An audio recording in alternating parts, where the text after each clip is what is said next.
Welcome to another in our series of Kehillat Israel podcasts. This is a recording of Rabbi Amy Bernstein's weekly Friday morning Torah study.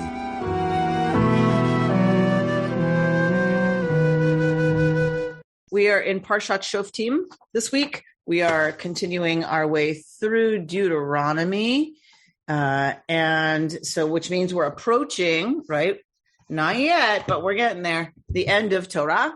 So that at Simchat Torah, the end of Sukkot, the end of the holiday following Yom Kippur, we will officially celebrate ending Deuteronomy. And of course, we immediately begin Genesis. Again, there should never be a pause between finishing the 5 books and starting them again. So as soon as we read the closing lines of Devarim, we begin the first lines of Breshit. But we're not there yet. All right, we are at Deuteronomy 18, and we are in the discussion of the kinds of systems that are to be put in place when the people enter Israel, the land of Israel. It is Moshe essentially giving the structure of the political order that is to be in place. I was just reading Foreign Affairs magazine, and I was reading about Putin and other personalist autocracies. So these are autocracies that are based truly on the personality of one person. There are lots of kinds of autocracy, military, one ruling party. And this article was talking about the personalist autocracy, which is really about the one charismatic leader, and everything, all power is really focused in that person's hands.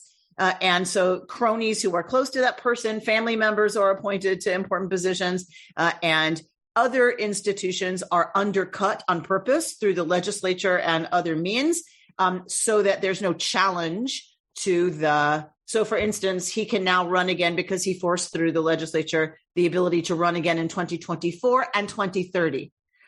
So by erasing term limits, essentially, right, he gives himself the ability to. And if you undermine and undercut free and fair elections, then, you get to stay in power because for the personal. Anyway. All right. So my point being, this is exactly what our Parsha and the book of Deuteronomy is coming to make sure does not happen in the land of Israel.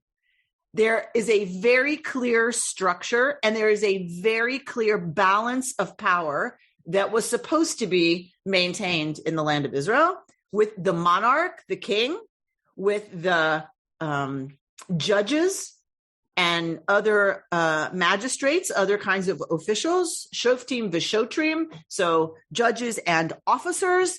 And there is to be this is the Constitution, and everybody has to follow the Constitution. This has the ultimate authority, the Constitution, given by the supreme lawgiver, God, the King of Kings. And then there are other places where power is located, and we're going to look at one of those today. So for those of you who keep asking me, why don't we ever study the prophets? Today is your day. And Jody, if you're one of those and have to leave early, sorry, you'll have to listen to the podcast. This is your day. It has come. We are going to look at the role of the prophet because that's what we've got in our Parsha, and it is one of the approved and one of the most actually powerful positions in the political system of the envisioned early Israelite system. Okay, without further ado, let's jump into the text. So we're gonna have, as part of Torah, a discussion a little bit about what's allowed and what's not allowed. Whenever we see these terms that are not unpacked or explained, what do we know? What can we assume? We can assume that ancient Israel knew exactly what this meant. So we're going to see a bunch of terms that we don't necessarily understand, and modern scholars don't necessarily completely understand the distinctions between them, but they were not explained here, which means they were well known. And we know from the ancient Near Eastern record, they are well attested in the ancient Near East. We have cognates for these words in Akkadian, in Ugaritic, and Sumerian. So we know that these roles existed in the ancient Near East And it was very common. And the ancient Israelites would have understood this text and would have understood exactly what Torah was allowing and disallowing. All right. So we're going to skip this part about the Leviim. And we're going to go to, so we heard a little bit of this language last week, if you'll recall. When you get there, don't do that horrible, horrible stuff the Canaanites do. Don't do that. So we're going to get now more of a discussion of that and an outline of what's allowed and what's not allowed. Right?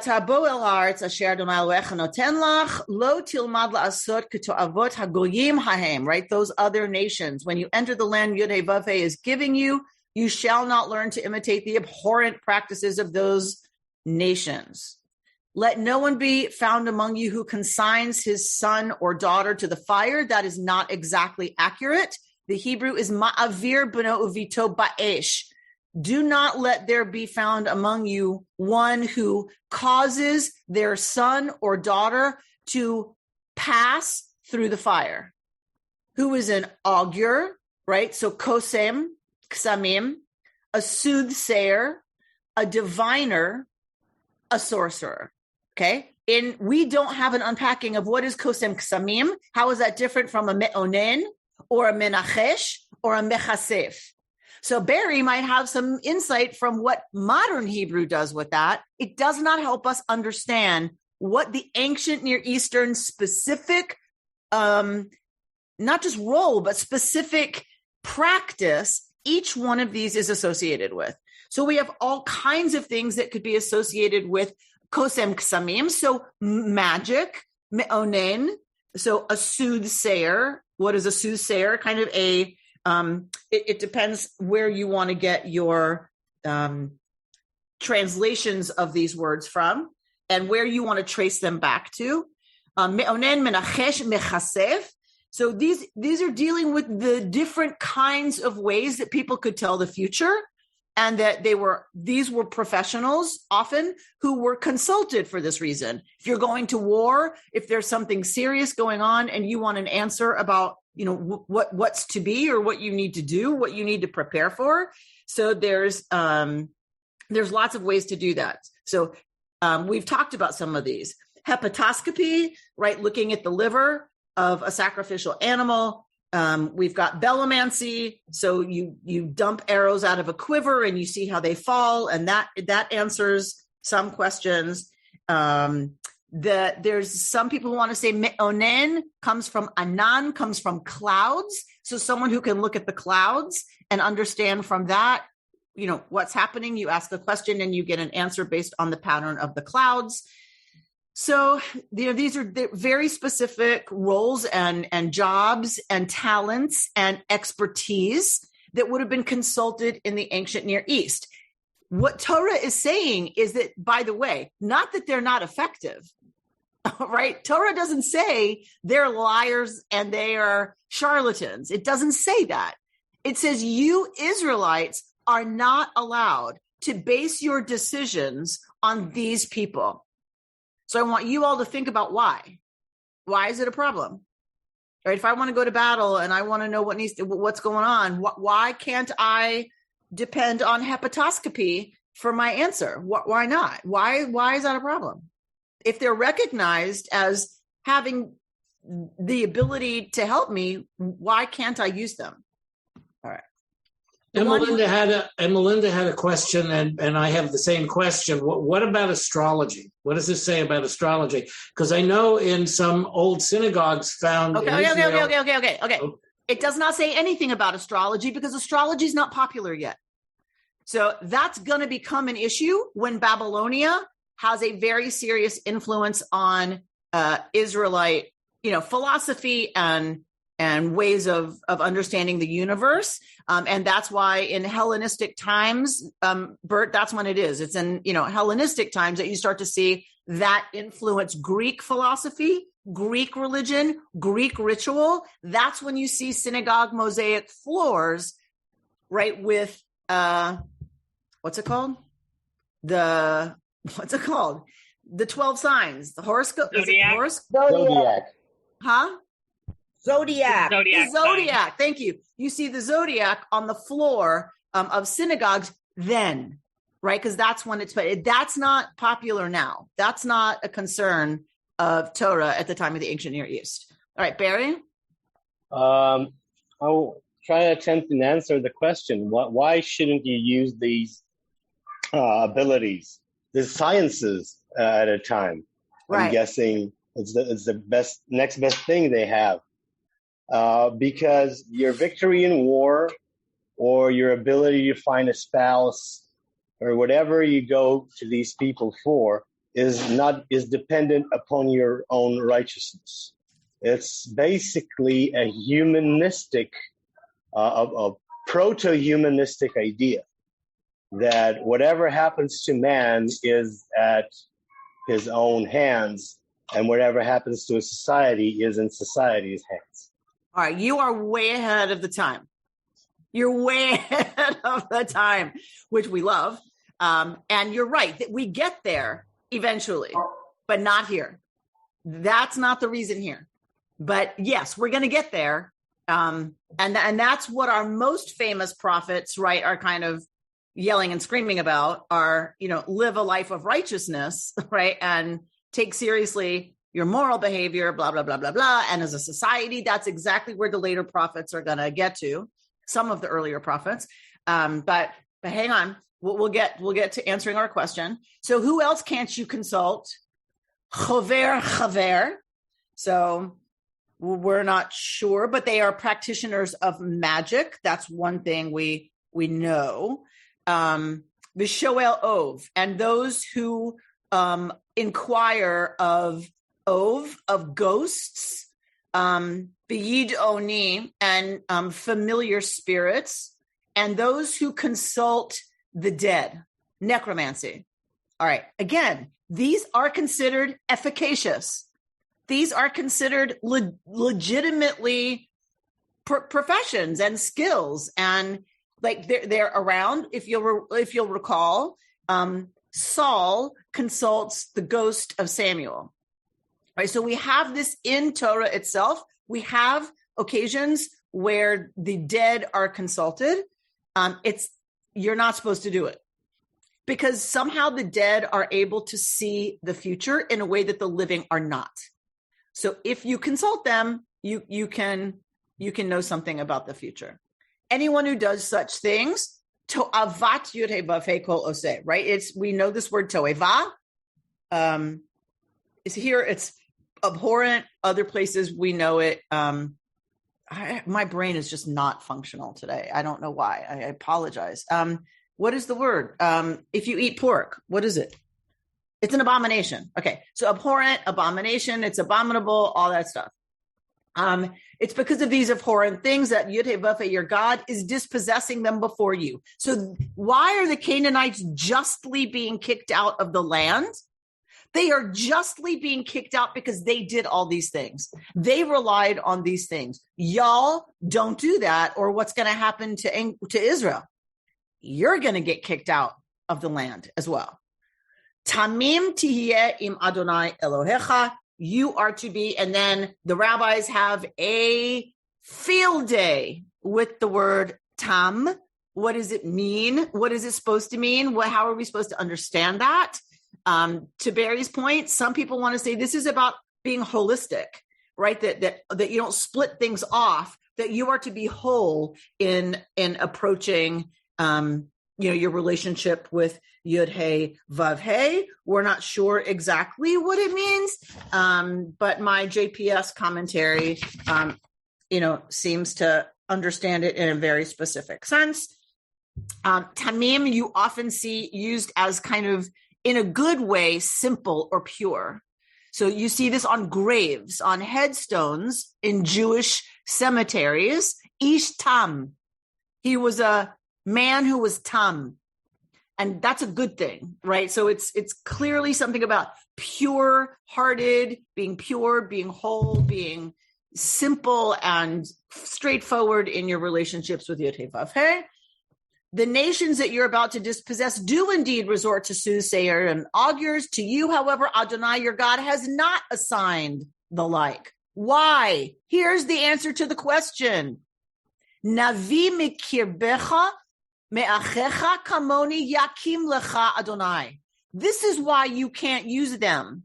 Because Adonai, Yud-Heh-Vav-Heh, is going to raise up from among you a prophet like myself. This is Moshe talking.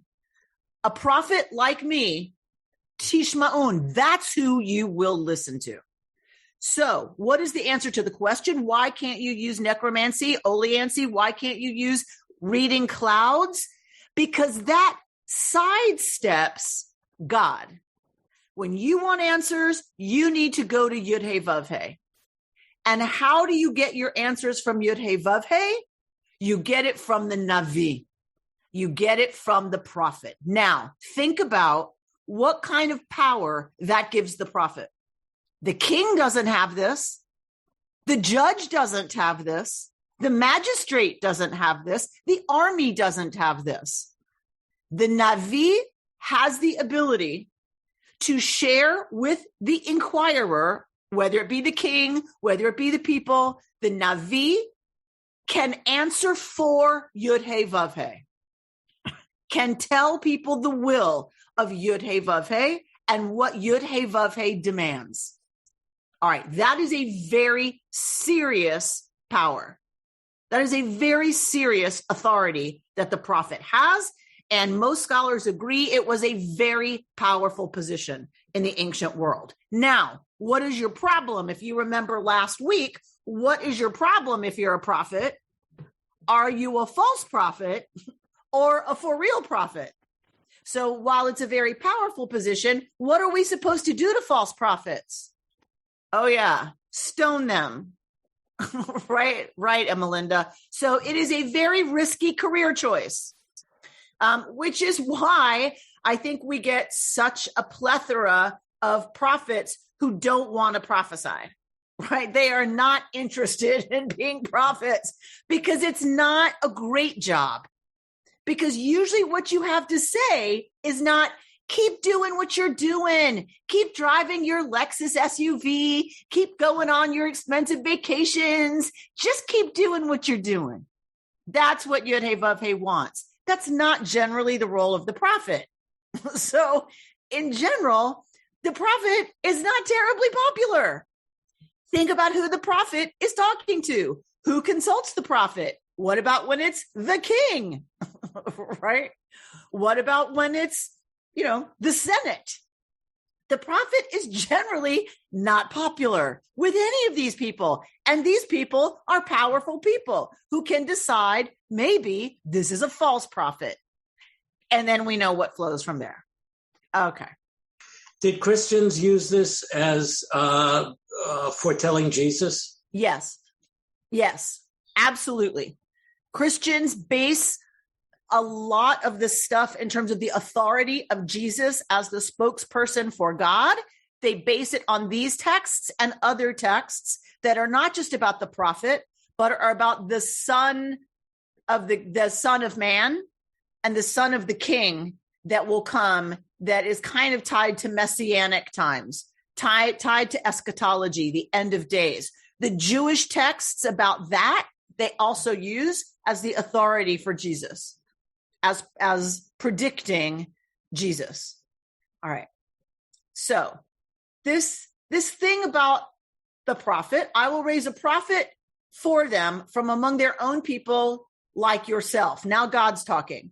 I will put my words in his mouth, and he will speak to them all that I command him. And if anybody fails to heed the words he speaks in my name, I myself will call him to account. Okay, this is pretty, right? This is pretty intense, right? So there are other ways, divination and magic, right, that are efficacious, but they are not approved about learning God's will. Instead, you have to rely on the word of the prophet.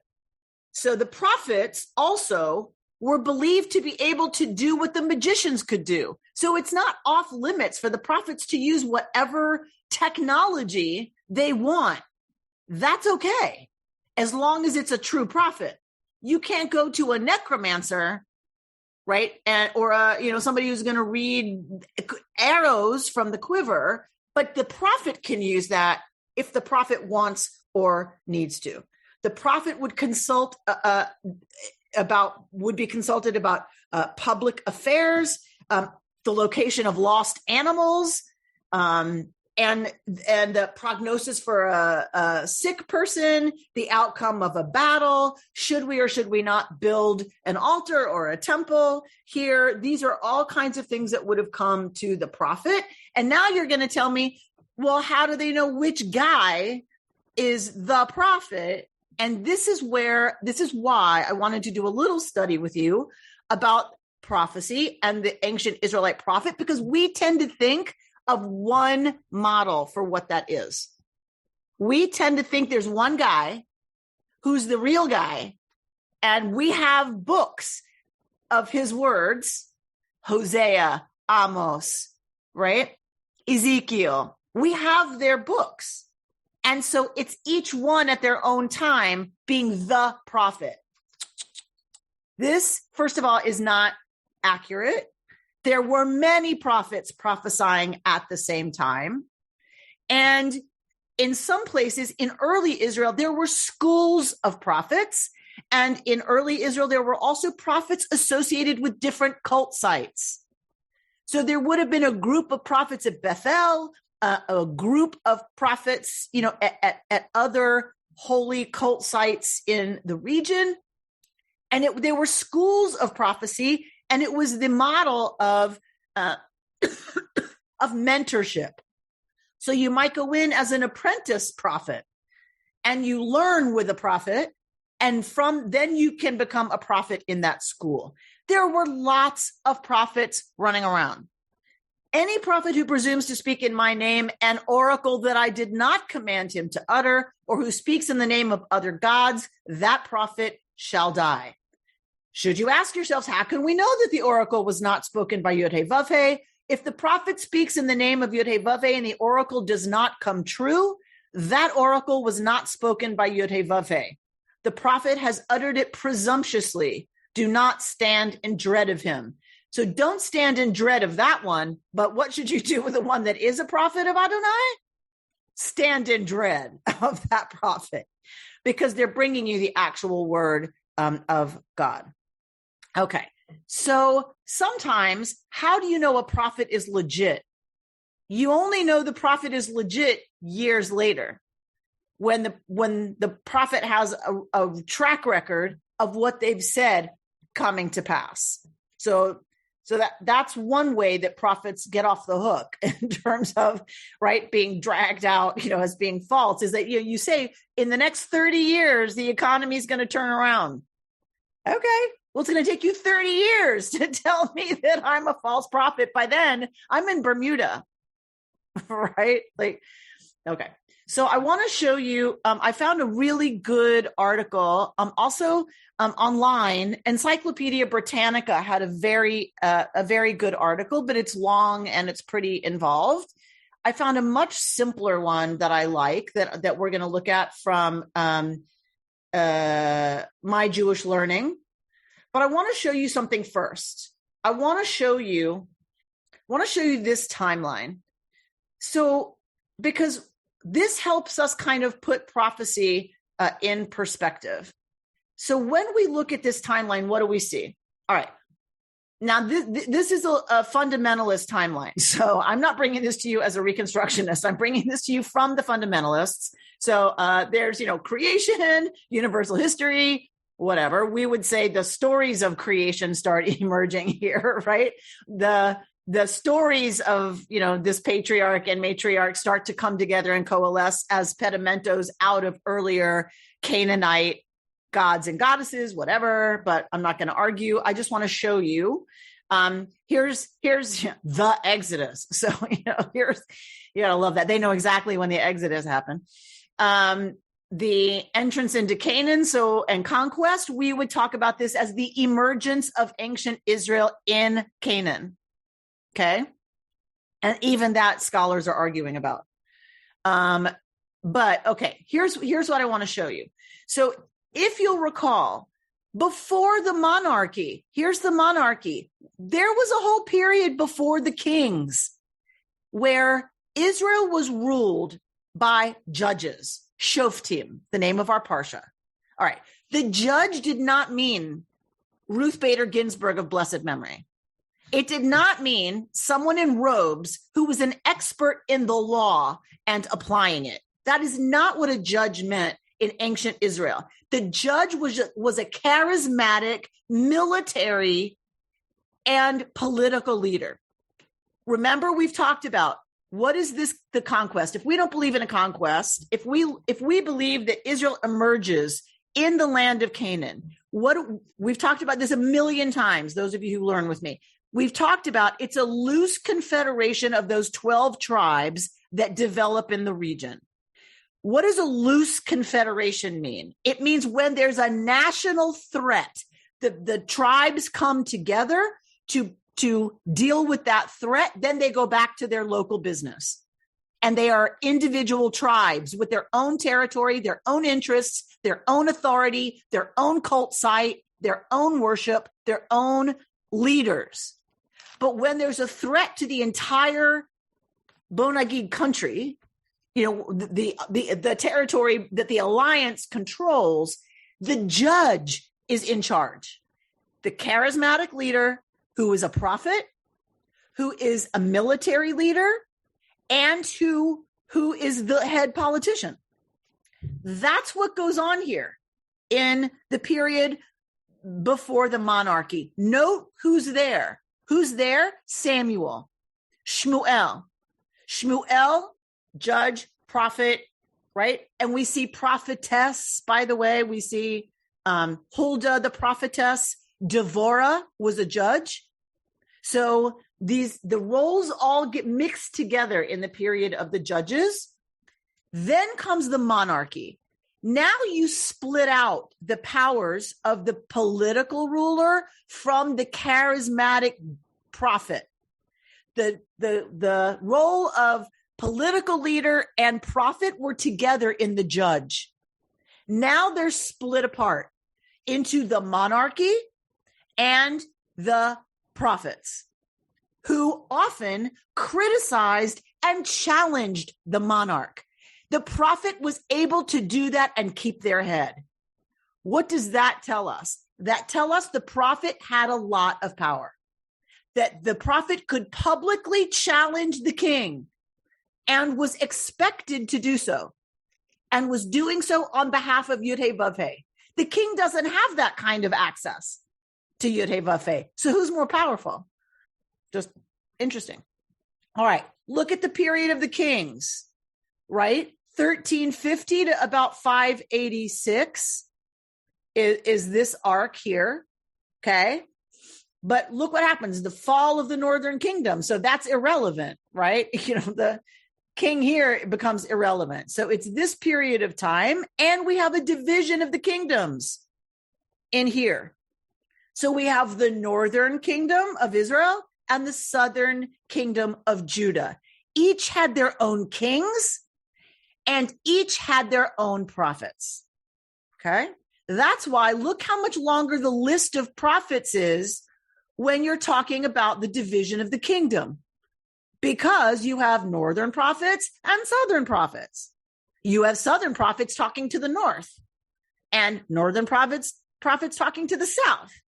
And then you've got the opposites, south talking to south, north talking to north. You have wisdom traditions and wisdom literature early on in the prophetic period, the monarchy, in the period of the monarchy, right? Psalms are attributed to David. Proverbs is attributed to Solomon. But these are wisdom schools and literature and philosophy is being promulgated around the time of the early monarchy. But the prophet has a role. But look how many we're talking about in the time of the divided kingdom, okay?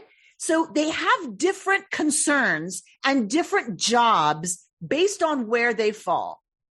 Jeremiah and Ezekiel are going to have a different job because they're worried and concerned and facing different political and religious and cultic realities than these guys. Okay. So the role of the prophet develops, the role of the prophet changes. Look at this time span. We tend to think of prophecy as like there's this, period where the prophet is really, influential and powerful. And that's what we think of as generally the classic literary prophets. They are late. Early, we don't have any written record of the early prophets. Sometimes we have their students, their adherents writing down their words, their teachings, but we don't have early stuff from many of the early prophets. So this is a very large time span, which means there's a very large variety of roles, jobs, concerns that the prophets have. All right, so let's look at an overview of that, but I kind of like this one too. I know it's very busy. I know. Believe me, I have ADD, but look behind Emelinda if you think this is busy. Okay, so I know it's busy, but if you take a second and like take a breath, it's very helpful for me. I'm a visual learner, which is why I bring you these things. I'm a visual learner. This helps me a lot. Here's your time, right? 1000 BC. So now we can locate, this is when 1 and 2 Kings, 1 and 2 Chronicles is going on and is talking about 1 and 2 Samuel. Often they're talking about the same set of circumstances and events from different perspectives. Right before that, you have the period of the Judges, right? And this is when the book of Ruth is written as well. It's in the time of the Judges, if you'll recall. All right. And then you look at 900, right? And you have the wisdom literature. You come over here. Why is that? Okay. No, don't do that. No. And it's gone. Okay. It wanted me to move on. Okay, here we go. Prophecy in ancient Israel. Yeah, thanks, Melinda. That's really your sympathy. I get it. Okay. So here we go.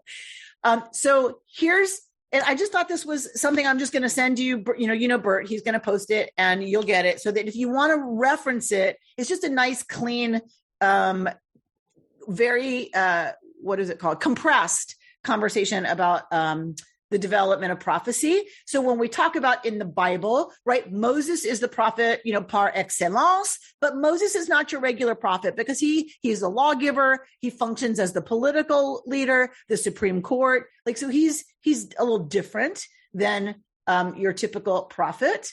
So now this is different from God talking to the patriarchs. God spoke to the patriarchs directly. But here's the thing, the JPS commentary also said, the thing about prophecy is that it is a social role.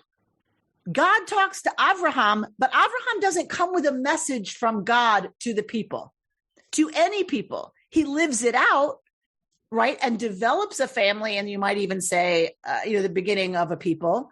But that's different than the role of the prophet. God speaks to the prophet in order for the prophet to bring the message of Yud-Heh Vav-Heh to the people or to the king or to whoever it is or to the priests, that whoever the prophet is concerned about addressing. So prophecy has a social dimension. It's not simply a personal religious experience. Okay. No. So now in ancient Israel, so it's going to talk about the history, right, of the development of prophecy. So in the Bible, we just got all these words for seers, augurs, soothsayers, right? Charismatic figures who often went into a trance to prophesy, induced by music and dance. Think of the whirling dervishes, right? So often they were a group of them called the sons of the prophets. And these were guilds. These were professional guilds, right? And they talk about the master-disciple relationship. And so here, right? So it is very distinct from the moral and religious stuff going on at the time. Okay, now, remember, we have to jump from here over the Judges. So there's the period of the Judges in here. You have to always remember that. Then we get to the time of the first monarchs, Saul, David, and Solomon. What's the role of the prophet then? It begins to change. It begins to change and takes on some of the charismatic qualities associated with the judges, right, in the period right before the monarchy. And simultaneously, the king inherits the political and military aspect of the judge's role. The prophet appears as a religious model in the king's entourage, deeply involved in the life of the royal court, but able at the same time to castigate the ruler by means of pointed parables. Recall David and Bathsheba. The prophet Nathan, tells David in front of everybody, at the foot of the throne, in the middle of the court. He says, let's say you have a shepherd that has one beloved lamb, and some rich person comes and takes it. Like, how would you feel, or whatever? And so David says, well, that's terrible. Someone shouldn't do that. That's absolutely abhorrent. And Nathan says, well, that's what you're doing by taking Bathsheba, the wife of one of your military leaders. And so publicly castigates David for his affair with Bathsheba, who he took because he had her husband killed off at the front lines. And nothing happens to the prophet for this. Nothing. Other prophets of lesser importance may have been attached to the major cult sites. By the time of Elijah and Elisha, prophets were found in both the northern and southern kingdoms who were often in conflict with the kings. But they've not yet developed into literary figures, right? So we don't have the book of Elijah, the book of Elisha, right? We just get stories about them. By the 9th century BCE in both Judah and Israel, because remember, we're dealing with a divided kingdom, the minor prophets, and they're called minor because there's not a huge literary tradition associated with them, were delivering scathing attacks on the two major transgressions of their time, which was what? Syncretistic worship and the social ills besetting the country. Okay. So the division, the growing gap between rich and poor in the countries. So think about Amos, right? He's railing against the incredible corruption of the wealthy and how they take advantage of the poor. That's all Amos wants to talk about. That and syncretistic worship, right? So that they are worshiping other influences, and Babylonia becomes the chief among them, by the way. All right. I'm getting ahead of myself. These two issues, and this is, Barry, to your point, this is where it starts to be about the society and how it behaves, and individuals within that society, how they behave, will now be what the prophets say determine the future of Israel. This will determine, and what God did to the enemies of Israel, the prophets are super chutzpahdik and say, if you don't change your ways, God will consider you, Israel, an enemy, and will do to you what God has done to everyone who came before you that got kicked out and dispossessed, which is a hugely brave move, possibly stupid move, but it's a brave move to say, you can become the enemies of Yud-Heh-Vav-Heh too, Israel. All right. So the unlanded classes, remember, in an agricultural society, your wealth was determined by who had land and whose land was fertile. So, and insisting loudly and clearly that the discharge of cultic duties was of no significance if it was not accompanied by a life of true moral and ethical principles. This is what we tend to think about when we think about Jewish prophets. It is this period and these prophets who start to talk about, great with you and your sacrifices, but that means nothing to Yud-Heh-Vav-Heh, saith Yud-Heh-Vav-Heh, through me. It means nothing if you are not, your cultic stuff doesn't matter, high priest, Levites, none of it matters if you're not living a life politically as a people and individually of moral justice. All right. So here we have, again, Amos and Hosea, who are in the 8th century BCE. are the first to leave written documents. Again, it may not be them. It may be the people who follow them and who are trying to promulgate their philosophy. So they taught and prophesied in public. And so that's how they're a little bit more widely known. As the end of the monarchy starts to approach, now you have political and religious issues that are new that are going on. And here's your time frame for Isaiah: 740 to 700 BCE, Jeremiah 627 to 585. That should ring some bells for you people who are my people, my study people. 585 should ring some bells. Why? What's 586? Oh yeah, the destruction of the temple. So already, that just doesn't happen out of nowhere, right? World War II, World War I, they didn't come out of nowhere. There are things going on before 586, way things going on. There's already incursion into the temple. Already things are being taken out of the temple. Already stuff is happening before, 20 years before 586. So this is what Jeremiah is talking about. What's going on? There's a real threat to Israel. Jeremiah is the one who's going to preach of a fall and a return. A fall and a return. That's Jeremiah, because look where he's living. That makes total sense. Isaiah's like, y'all better get your act together. Because what falls within Isaiah's time? Oh, right. The fall of the northern kingdom. Assyria conquers. So what is Isaiah going to take from that? How can that happen? How can the northern kingdom of Israel fall unless Yud-Heh-Vav-Heh wants it? Why would Yud-Heh-Vav-Heh want it? Because the people are screwing up. That's the only answer. We've talked about this a million times, but now you start to understand why Isaiah is preaching what he's preaching. You start to understand why Jeremiah, and he has these beautiful passages, Jeremiah does, of the Shekhinah, of God's presence, weeping as she has to move further and further out from the Holy of Holies to the walls of Jerusalem, and as she weeps for longing to be with the people Israel who are now exiled, and she can't be in her home with the Holy Blessed One or the people Israel. It is beautiful, heart-wrenching, heartbreaking literature that promises a return if the people will repent. Okay. Ezekiel is where we get some of our early visual prophecy. We get illustration, and Maimonides wants to say that this is the gift of the prophet. This is the contribution of the prophet. You shouldn't think God talks to the prophets, God forbid, because if you're a Neoplatonist, a Neo-Aristotelian like Maimonides is, you can't have God changing, talking 1 minute and not talking the next minute. That's a change in God. You can't have that.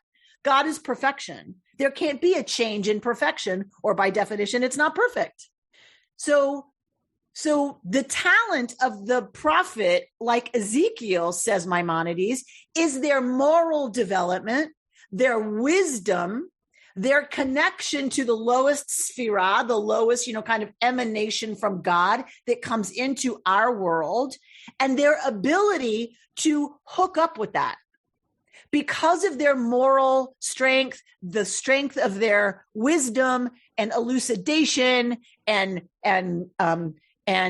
devotion, they can apprehend the active intellect that is always at work in the universe.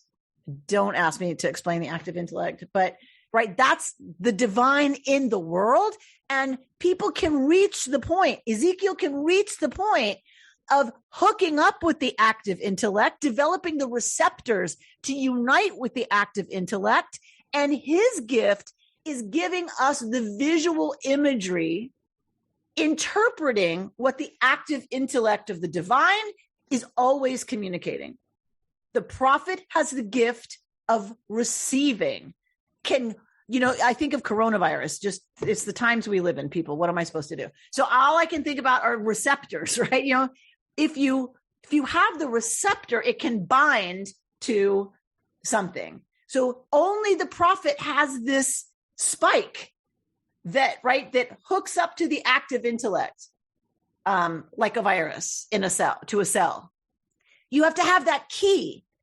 So Isaiah, Jeremiah, Ezekiel, according to the medieval philosophers, particularly in Spain, living under Muslim philosophy and Neoplatonism and Neo-Aristotelianism, right? They understand that the prophet's contribution is their own intellect, their own soul, their own devotion, their own talent, their own commitment, and their own having cultivated this ability to receive from the active intellect. And they bring forward the visual imagery so that we can understand, so that we lower people can understand what God is trying to communicate. So read Ezekiel in your free time, and you'll see the incredible visual imagery. God is sitting on a throne, and there's a pavement of sapphire underneath God's feet. It's very visual. This is where we get the chariot and the 4 kinds of animals, and it's just crazy. All right. And the new political reality, so that there's new political realities as well as the growing Mesopotamian influence on Israelite worship. So this is what they start going crazy about, is Israelite worship is no longer pure, and they're very concerned about it. And so they're addressing the affairs of the day, trying to bring the people Israel the messages they believed they had received directly from the God of Israel. These guys, Isaiah, Jeremiah, and Ezekiel, bring to culmination the literary development of prophecy. And according to the author of this article, these 3 great prophets composed poetry and prose that rank among the most beautiful achievements of Hebrew literature. Okay. The profundity, beauty, and lengths of the prophecies attributed to them rendered these men major figures in the eyes of later tradition. This is true. We will read Isaiah, people, on Yom Kippur. We'll be reading, what is it I want from you, right? Is it your sacrifices? On your sacrifices. Rather, it's to break the chains of the oppressed, to feed the hungry, to clothe the naked, to protect the widow and the orphan. This is Isaiah railing against the cult, saying the cult is focused on all the wrong stuff and they're corrupt. And we will later hear this from whom? Jesus of Nazareth. Same prophecy, same criticism, same stuff. Jesus was one of our guys. He was right in line with this tradition of prophecy. He had some other stuff going on, but his prophecy is exactly what our guys, who we do claim, prophesy. It's the same stuff. So prophetic morality and its intimate connections with the ritual life of Judaism has had an enduring effect. Boom. Okay. All right. So all right. Well, if you want any of my recipes, here they are. Okay. But there should be Torah study. Yeah, there it is. Torah study. Oh, yay. I just want to show you this one more time, if I can get it. Everything's so slow today. Bert, why? I don't know what's happening here. I can't. Okay. So this just helped me understand when you've got, what we were talking, Amos and Hosea, when are they writing? Or the 800s. Then, later you've got different concerns. So Ezekiel, Isaiah, Nahum, they're all worried about different stuff. Here's you got the Israel split north and south during this period. Then we have exile, right? So these guys are writing Lamentations. Well, of course, because they're looking at exile. So is Jeremiah, Obadiah, right? That's what they're looking at. Daniel, now what are we getting into with Daniel? Now we're getting into eschatology. Now we're getting into, nothing worked, right? So there's got to be another answer, because the God of Israel did not return. It did not all get reestablished, and everything didn't come back to the way it was. So we're going to start looking a little further out to the end of days. So this is where, Israelite eschatology starts to get going. The end times, the end of days. Okay. Zechariah, you can see Ezra. Ezra is the priest that comes back from exile and wants to rebuild. And remember, we talked about Purim. Remember, we talked about the Megillah. The Megillah is all about the people who are not coming back, right? Ezra is very concerned. So is Nehemiah. Come back, y'all. You think New York is so fantastic. Well, New York is not Jerusalem. Come back to Jerusalem and build the temple. Leave your Manhattan penthouse apartment, you people who now made your big money in the Golden and Medina. bring it back to Jerusalem and rebuild the temple. That's what they're yelling and screaming about. So Esther, right, is written around this time as an address to those people living in Mesopotamia. Okay. Ezra and Nehemiah, by the way, they institute the reading of a different piece of Torah because the people that had been in exile, all of this destruction, all of this division, the people were not studying the texts. They were turning to the cult. They're turning to the priesthood. They're turning to sacrifice. They're turning to foreign gods. They're turning to astrology. They're turning to all this stuff. And now Ezra and Nehemiah, once the cult falls, now it's vulnerable. So they start leaning on the teachings of the texts of all of these people, all of these prophets, all of the early literature. They're like, let's go back. And that's where the authority is. And that's where Israelites need to focus. They are the ones who say, not only just on Torah, because we seem to have some relationship to that still, but they don't remember any of this stuff. So they decree both a public reading of Torah 3 times a week in the marketplace. You go to the mall where the people are. You go to Saks Fifth Avenue. If you want to talk to the people, you got to go to Saks. You just got to deal with the reality. That's where they are. So you go read Torah at Saks Fifth Avenue, TJ Maxx for some of us, and you address the Maxanistas where they are, and you add a piece of Torah that's not this from some of this. That's one theory, it's haftarah, from lifater, to conclude. And it becomes the concluding reading, the haftarah, after reading publicly the Torah. That's where we get haftarah. That's one theory. There's another theory, but we don't have time. Okay, I'm going to stop. That was a lot. I know it was a lot. Usually we discuss a lot more, but I really wanted to give this to you because y'all, I've been hearing y'all all along. What about the prophets? What about the prophets? Okay, so now you need to tell me which prophets. Right? Which period are you interested in? Which prophets? Which set of concerns? Which north, south, divided, united, early criticism of David and Solomon? You want Ezekiel? Right? So that's why it's not so easy to say, how come we don't study the prophets? Because look at that. Do you see the timeline I gave you? And I know Torah is a big timeline too. Don't get me wrong.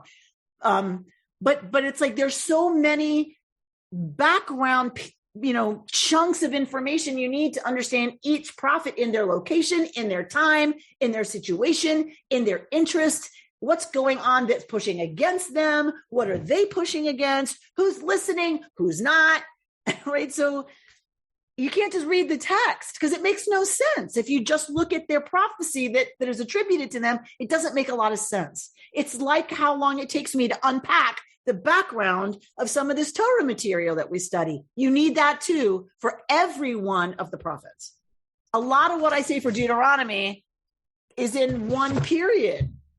Even if it's a long period of time, Ugaritic, Sumerian, Akkadian, it's, there's a long time pre-Israel. But I can say from those traditions we know, there's just, each one has its own set of situations and things going on. Okay. Are we good?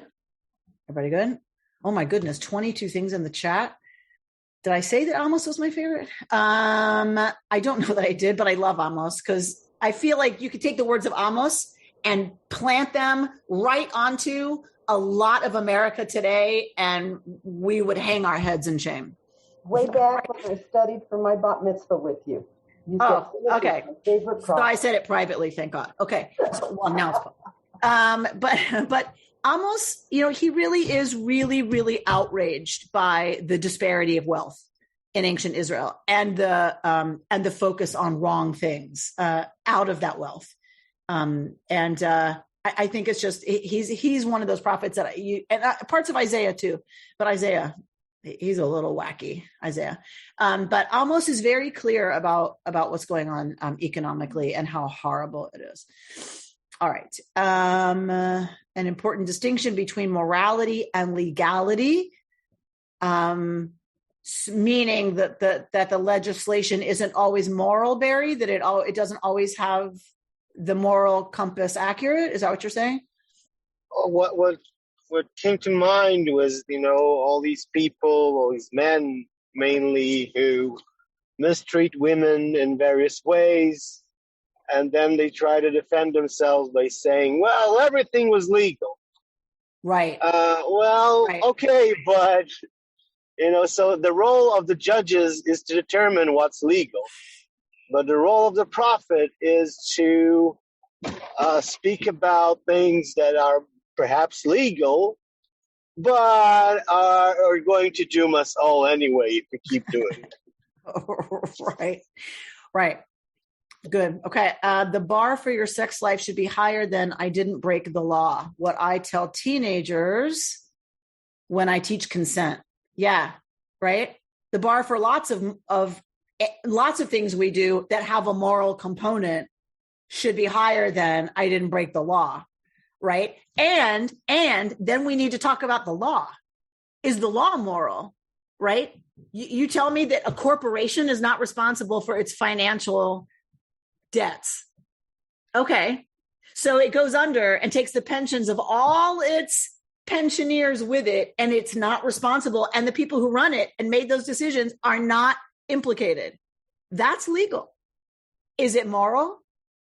So one time I understand how that originates, right? Or else people would never start enterprises because they'll be held personally responsible if the company fails. They'll be responsible for the debt. I get how it starts, but is it moral now? The way people hide behind what corporations and the taxes that are paid or not paid by corporations and their CEOs, it's just crazy town. So there's both, is the law moral? And then once you have the law, is your moral code only what's legal, is what I hear Emmelinda raising, right? And same with Barry, right? These are very serious questions. Bert? I think a lot of this goes way beyond the issue of just, is it moral, but are there consequences? And isn't that what morality is about, right? Is what are some of the consequences that if I do something that's legal, but it's immoral, right? What is its impact? Right. What is an impact? Because basically what the prophets were saying, which is the opposite of secular society in a sense, is that the universe is not deaf and blind.